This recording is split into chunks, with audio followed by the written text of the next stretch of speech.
Hai, Assalamualaikum, saya Ahmad Sabah.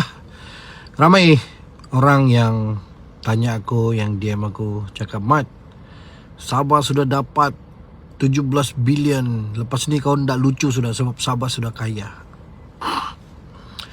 So, di sini aku mau memberi sedikit personal opinion lah, okay?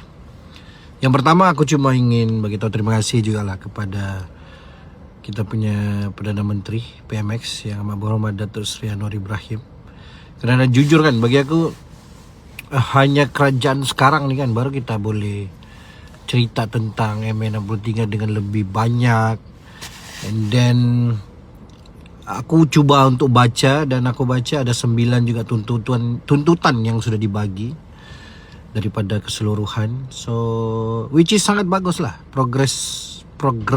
Progresifnya tu bagus.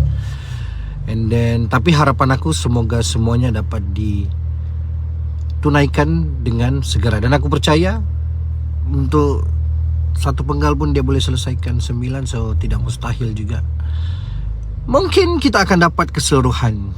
And then saya bangga juga dengan rakyat Sabah sekarang kerana lebih peka, lebih cuba ambil tahu tentang MA63, tentang tuntutan-tuntutan tersebut. So aku harap kita semua sebagai rakyat Sabah selalu ambil peduli tentang ini, dan semoga negeri Sabah akan menjadi negeri yang terbaik di Malaysia.